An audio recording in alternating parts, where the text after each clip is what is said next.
Hello అండి, నమస్కారం. Shri entertainment ఛానల్కి స్వాగతం. నా పేరు రోజా. ఇప్పుడు నేను చెప్పబోయే స్టోరీ నీపై చాలా ప్రేమ ఉంది, ఎపిసోడ్ 7. స్టోరీలోకి వెళ్ళే ముందు చిన్న రిక్వెస్ట్. ఈ స్టోరీ మీకు నచ్చితే తప్పకుండా లైక్ చేయండి, షేర్ చేయండి, సబ్స్క్రైబ్ చేసి నన్ను ఎంకరేజ్ చేయండి. ఇంకా ఆలస్యం చేయకుండా స్టోరీలోకి వెళ్ళిపోదాం. స్టేషన్ నుంచి కానిస్టేబుల్ నారాయణ వచ్చాడని చెప్పు మీ మేడంకు, అర్థమవుతుంది అన్నాడు నారాయణ. అలాగే సార్, చెప్తాను, మీరు వెయిట్ చేయండి, వెళ్ళి చెప్పొస్తాను అంటూ లోపలికి వెళ్ళాడు బాడీగార్డ్. ఒక 15 మినిట్స్ తర్వాత కిల్లి నములుతూ శీలావతి బయటికి వచ్చింది. చాలని బయట వేసుకుని, నమస్తే సాబ్, ఏంటి ఇటా వచ్చినారు, ఇంకా నెల కాలేదు కదా అని అంటూ వాళ్ళ ముందుకు వచ్చి అర్జున్ వైపు చూస్తూ, పిల్లగాడు భలే సాకులాగా ఉన్నాడు, నీతో పాటు వచ్చినాడా లేకపోతే మా కోసం వచ్చాడా? అర్జున్ వైపు చూస్తూ నవ్వుతూ అంది శీలావతి. శీలావతి, చిన్న ఇన్ఫర్మేషన్ కావాలి. ఆమె చూపులు తన వైపుకి మరల్చుకుంటూ మాట్లాడుతున్నాడు నారాయణ. ఏంటి సార్, ఏం ఇన్ఫర్మేషన్? కొత్త వాళ్ళు ఎవరూ రాలేదు సార్, వస్తే నేనే కబురంపుతాను.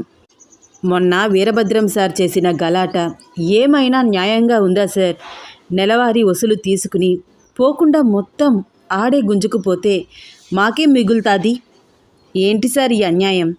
మేమే 10 మంది దగ్గర పడుకుని సంపాదిస్తుండాము, మా సొమ్ములు మొత్తం లాక్కున్నాడు హౌలాగాడు. ఎన్నిసార్లు సహించను? కావాలంటే అమ్మాయిని తీసుకువెళ్ళండి, రాత్రికి ఉంచుకుని పంపించండి, అంతేగాని మా కష్టానికి వచ్చే డబ్బు మొత్తం మీకు అప్పజెప్పాలి అంటే మేం చెయ్యం సార్ అని ఖచ్చితంగా చెప్పాను. ఒక్కసారి ఆ సార్ మాట వినకుండా ఎదురు తిరిగితే మా ముఠాని మొత్తం తీసుకువెళ్ళి లాకప్లో కూర్చోపెట్టిండు. ఎవరో ఒక పెద్ద సార్ ఆ నా కొడుకుని షూట్ చేశాడంట కదా.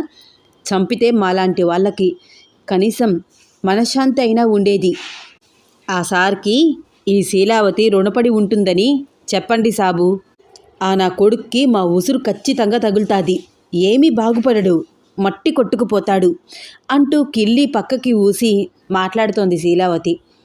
చూడండి మేడం, మాకు చిన్న ఇన్ఫర్మేషన్ ఇవ్వండి అన్నాడు అర్జున్. నా జిందగీలోనే నన్ను ఎవరూ మేడం అని పిలవలేదు. పిల్లగాడు పాలకోవ లెక్క ఉన్నాడు. ఇంకా నా దందా గురించి వీడికి అర్థం కాలేదేమో. ఏందబ్బాయి, నేను మేడంనా అంటూ అర్జున్ దగ్గరికి వచ్చి చెయ్యి వేసి మాట్లాడుతోంది శీలావతి. అర్జున్ ఆవిడ చేతులు తీసేసి, చూడండమ్మా, మేమిక్కడ చిన్న విషయం తెలుసుకోవడానికి వచ్చాము. అమ్మ అంటున్నావేంది అంటూ నారాయణ వైపు చూస్తూ, ఏంది సార్, ఈ పిల్లగాడు మీతో పాటు వచ్చిండా అడిగింది మరొకసారి శీలావతి. శీలావతి, నోరు దగ్గర పెట్టుకో. సారు ఎవరనుకుంటున్నావు? మన జిల్లా ఎస్పీ అర్జున్. వీరభద్రం సార్కి మన బుద్ధి చెప్పింది ఈసారే అన్నాడు నారాయణ. ఆ మాటకు శీలావతి కంగారు పడుతూ అర్జున్ దగ్గర నుంచి లేచి పక్కన నుంచుని, నమస్తే సార్, చిన్న పిల్లగాడి లెక్క ఉంటే తమాషా చేసిన మన్నించండి బాబు అంటూ భయంగా అర్జున్ వైపు చూస్తోంది. పర్వాలేదమ్మా, మాకు చిన్న ఇన్ఫర్మేషన్ ఇస్తావని ఇక్కడికి వచ్చాను. సార్, మీకు ఏదైనా ఇన్ఫర్మేషన్ కావాలంటే కబురు పంపొచ్చు కదా, నేనే స్టేషన్కి వచ్చేదాన్ని. పర్వాలేదమ్మా, నేను అడిగిన దానికి సరిగ్గా అబద్ధం లేకుండా సరైన సమాధానం చెప్పు. అట్టాగే, అడగండి సార్. సరిగ్గా మా హెడ్ కానిస్టేబుల్ వీరభద్రం ఇక్కడ రైడ్ చేసి మీ అందరినీ లాకప్లో పెట్టిన రోజు నీకు బాగా గుర్తుండి ఉంటుంది కదా? అవును సార్, ఎట్టా మర్చిపోతాను. డబ్బులు మొత్తం గుంజుకుని కూడా మా మీద దౌర్జన్యం చేశాడు ఆ హెడ్ కానిస్టేబుల్ వీరభద్రం. ఆ రోజు 21, 22 సంవత్సరాలు ఉన్న ఒక అమ్మాయి పెళ్లి బట్టలలో ఇక్కడే పోలీసులకు దొరికింది. తనని ఇక్కడికి ఎవరు తీసుకువచ్చారు? తన వివరాలు మొత్తం నాకు తెలియాలి అన్నాడు అర్జున్. ఆ పిల్ల పెనిమిటే మాకు అమ్మేశాడు సార్. పెళ్లి బట్టల్లో ఈడికి ఈడ్చుకు వచ్చాడు. పిల్ల చక్కగా ఉంది కదా అని ఆడికి డబ్బులు ఇచ్చి నేను సొంతం చేసుకున్నాను. కానీ ఆ పిల్ల మీద మాకు ఒక్క రూపాయి కూడా రాలేదు సార్. చాలా సతాయించినది సార్ అంది శీలావతి. శీలావతి మాటలు విని ఒక 10 మినిట్స్ ఆలోచిస్తూ అలాగే ఉండిపోయాడు అర్జున్. సార్, ఆ అమ్మాయిపై మేము బాగా పెట్టుబడి పెట్టాం సార్. ఆ పిల్ల మాది సార్. కావాలంటే 1-2 రోజులు మీ దగ్గర ఉంచుకుని మా దగ్గరికి పంపించండి సార్ అంది శీలావతి. ఆ మాటలకి అర్జున్కి చాలా కోపం వచ్చింది. చూడమ్మా, ఈ వృత్తిలోకి ఇష్టం లేకుండా ఏ ఆడదాన్ని అయినా బలవంతంగా దించావని తెలిస్తే నేను అస్సలు ఊరుకోను. నీతో ఇంత కూల్గా మాట్లాడుతున్నానని ఏదో అనుకుంటున్నావేమో.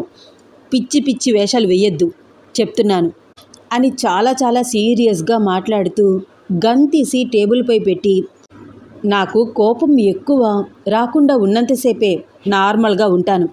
వస్తే అస్సలు కంట్రోల్ ఉండదు. జాగ్రత్త. జాగ్రత్త. అర్జున్ అలా వార్నింగ్ ఇచ్చేసరికి శీలావతికి చెమటలు పట్టేశాయి. తుడుచుకుంటూ కాసేపు సైలెంట్గా ఉండిపోయింది. ఆ అమ్మాయి గురించి ఇకపై నువ్వు ఆలోచించకూడదు.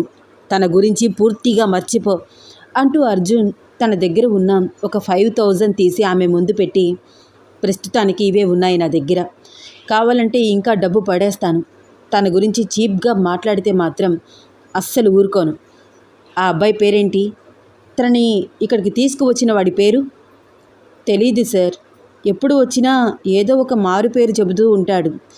చెప్పిన పేరు చెప్పకుండా మారుస్తూ ఉంటాడు. కానీ మనిషి మాత్రం ఆడే సార్. అప్పుడప్పుడు ఇలా అందమైన అమ్మాయిల్ని తీసుకువచ్చి మాకు అమ్మేస్తుంటాడు. వాడు ఇంతకుముందు చాలామంది అమ్మాయిల్ని తీసుకువచ్చాడు అంటున్నావు కదా, వాళ్ళల్లో ఏ ఒక్కరైనా ఇక్కడ ఉన్నారా? లేదు సార్. ఈ ఏరియాలోకి వచ్చిన అమ్మాయిలు మర్నాడే వేరే చోటికి షిఫ్ట్ అయిపోతారు.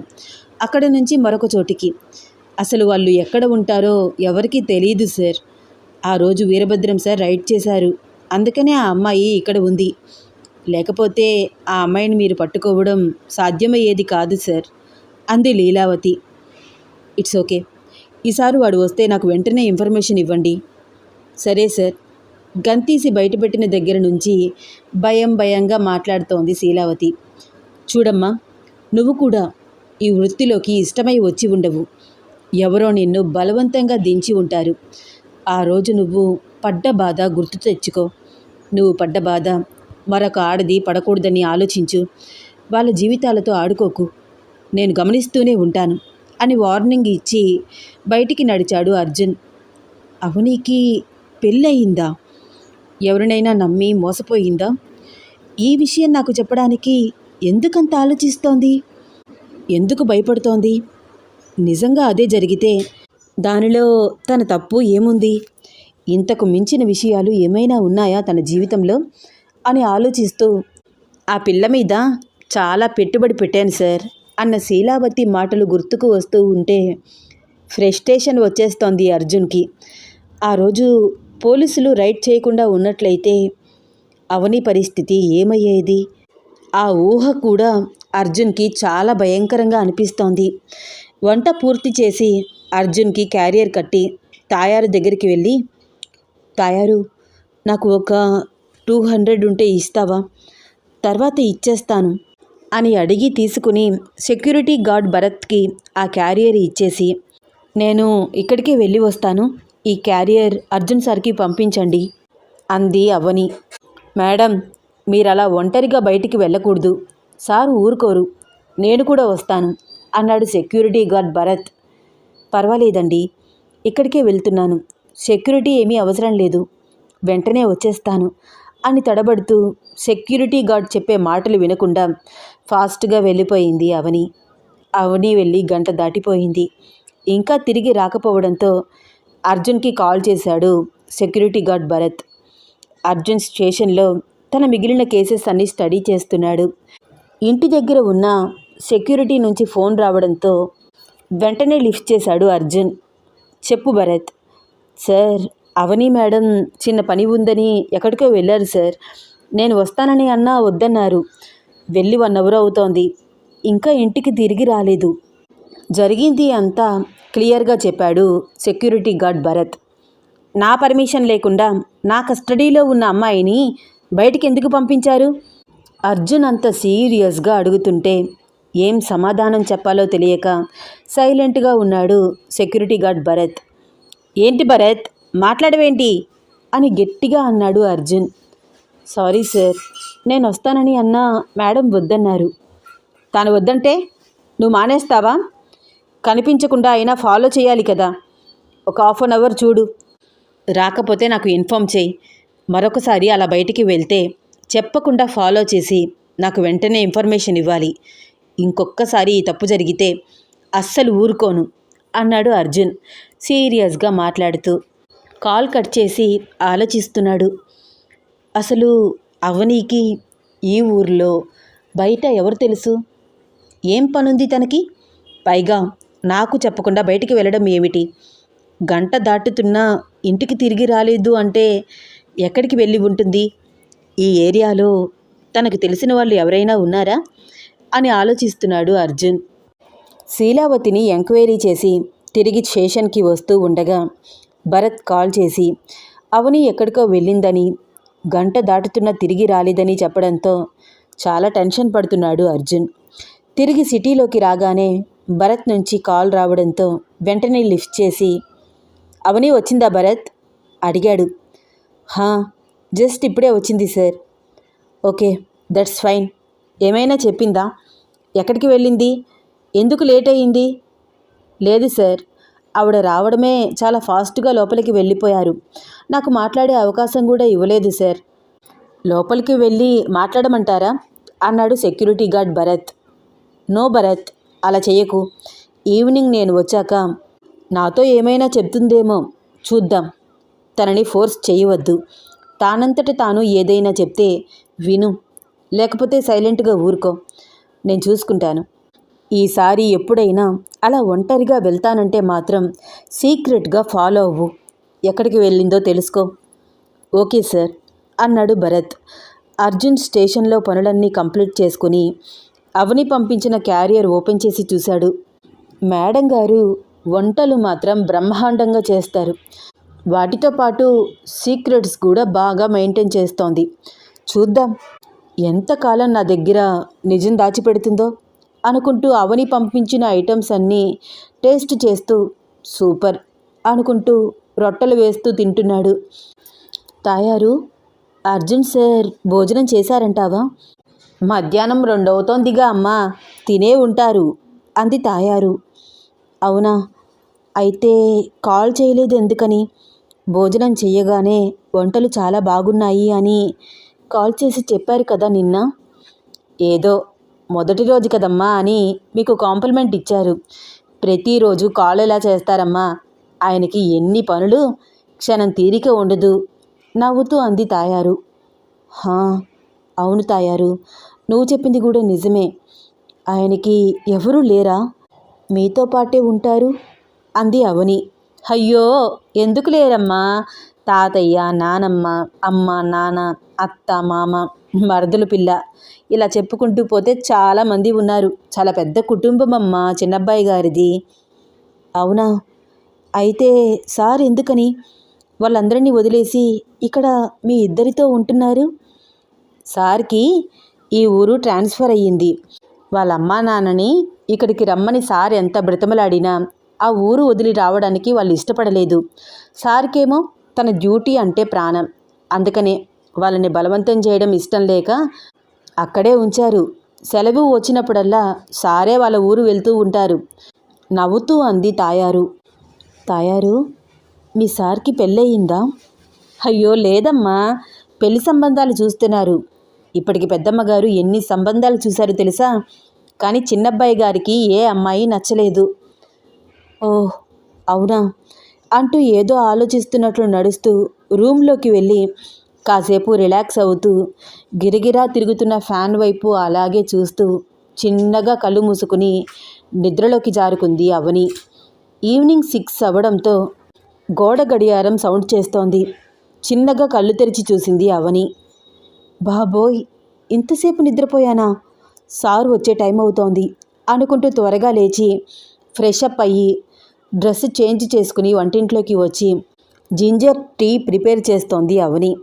ఒక 4-5 కప్పుల్లో టీ పోసుకుని ఆంజనేయులకి, తాయారుకి, బయట సెక్యూరిటీ గార్డ్స్కి ఇస్తూ గుమ్మం వైపు చూస్తూ ఉండగానే అర్జున్ రావడం గమనించి వంటింట్లోకి వెళ్ళి వాటర్ తీసుకువచ్చి అర్జున్ లోపలికి వచ్చే వరకు వెయిట్ చేసి వాటర్ గ్లాస్ అందించింది అవని. థ్యాంక్ యూ అవని అంటూ నార్మల్గా బిహేవ్ చేస్తూ వాటర్ తాగి మళ్ళీ ఆ గ్లాస్ తన చేతికి ఇచ్చి పైకి వెళ్ళి త్వరగా ఫ్రెష్ అప్ అయ్యి 5 నిమిషాలలో కిందకి వచ్చాడు అర్జున్. అర్జున్ రిలాక్స్ అవుతూ హాల్లోకి వచ్చి టీవీ ఆన్ చేసి కూర్చున్నాడు. వెంటనే వేడి వేడి టీ తీసుకువచ్చి అర్జున్కి, డ్రైవర్ రంగాకి ఇచ్చింది అవని. అవని, నువ్వు మా ఇంట్లో సర్వెంట్ కాదు, ఇలా అందరికీ అందించాల్సిన పని లేదు. నువ్వు టీ ప్రిపేర్ చేసి పిలిస్తే చాలు, వాళ్ళే తీసుకువెళ్తారు. ప్లీజ్ నువ్వు ఇలా చెయ్యొద్దు కొంచెం సీరియస్గా చెప్పాడు అర్జున్. పర్వాలేదు సార్, నేను ఇప్పుడు ఏం వర్క్ చేశానని, టీయే కదా అంది అవని కొంచెం తడబడుతూ. సరే గాని నువ్వు మార్నింగ్ నుంచి ఏం చేశావు? అర్జున్ అవని వైపు చూస్తూ తానంతట తానే చెప్తుందేమో అని చాలా గంభీరంగా ఫేస్ పెట్టి అడిగాడు. మార్నింగ్ నేను లేచేసరికి మీరు స్టేషన్కి వెళ్ళిపోయారు కదా సార్. ఇంట్లో పని పూర్తి చేసుకుని ఇక్కడ దగ్గరలోనే ఉన్న నర్సరీకి వెళ్ళి వచ్చాను. నర్సరీ? ఏం మాట్లాడుతున్నావు? క్లియర్గా చెప్పు. అంటే ఇంట్లో పని అయిపోయాక ఖాళీగానే ఉంటున్నాను కదా సార్. నిన్న నేను తాయారు వెజిటబుల్ మార్కెట్కి వెళ్ళి వస్తుంటే చూశాను. వర్కర్ కావాలని బోర్డు ఉంది. అందుకనే అక్కడికి వెళ్ళి మాట్లాడి వచ్చాను. రేపటి నుంచి వర్క్లోకి రమ్మన్నారు అంది అవని. అర్జున్ టీవీ ఆఫ్ చేసి, ఒకసారి పైకి రా, నీతో మాట్లాడాలి అని సీరియస్గా చెప్పి తన రూమ్లోకి వెళ్ళిపోయాడు. ఏటమ్మా నీ బాధ? నాకైతే తెలవట్లేదు. చిన్నబ్బాయి గారేమో నువ్వు మామూలు పిల్లవి కాదు, డాక్టర్ అమ్మవి అంటున్నారు. నువ్వేమో చాలా సాదా సీదాగా కనిపిస్తున్నావు. చిన్నబ్బాయి గారు ఎన్నిసార్లు అడిగినా నువ్వు ఎందుకు నిజం చెప్పట్లేదు? నువ్వు ఏదో విషయం దాచిపెడుతుండావు. అబ్బాయి గారిని చూసావా ఎంత కోపంగా పైకి వెళ్ళారో? చిన్నబ్బాయి గారు అంత కోపంగా ఉన్నారు అంటే నువ్వు ఏదో చేసినావు కదా. నీకేదైనా చెప్పుకోలేని బాధ ఉంటే నాతో చెప్పమ్మా, నేను చూసుకుంటాను. మీ అమ్మ లాంటి దానిని నేను అంది తాయారు. అలాంటిదేమీ లేదు. నేను బాగానే ఉన్నాను తాయారు. ఇప్పుడే సార్తో మాట్లాడి వస్తాను అంటూ పైకి వెళ్ళింది అవని. అర్జున్ విండో ఓపెన్ చేసి బయటికి చూస్తున్నాడు. Sir may I come in? చిన్నగా అంది అవని. రా, లోపలికి రా. సీరియస్గా మాట్లాడుతున్న అర్జున్ వాయిస్ విని భయంగా లోపలికి వెళ్ళింది. అవని, నేను ఒక పోలీస్ ఆఫీసర్ని. నువ్వు నా ప్రొటెక్షన్లో ఉన్నావు. నీ బాధ్యత నాది. నా దగ్గర నువ్వు నిజం దాచిపెట్టడం ఏమిటి?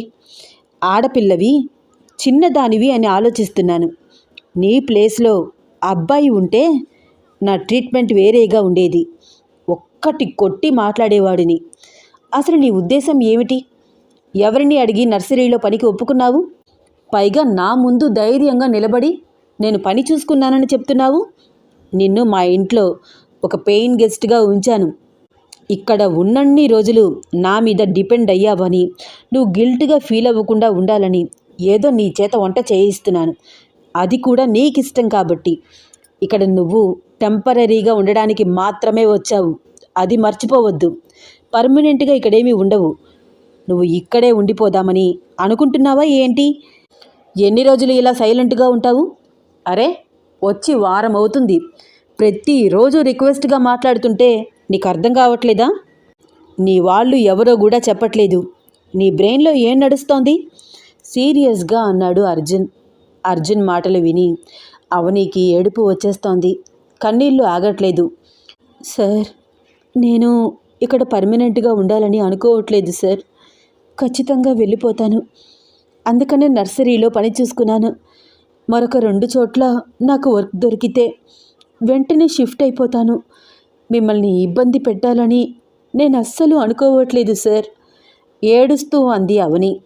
సీరియస్గా అడిగితే అయినా అవని నోరు విప్పుతుందేమో అని ట్రై చేస్తుంటే దానికి రివర్స్లో సెంటిమెంట్గా మాట్లాడుతోంది అవని.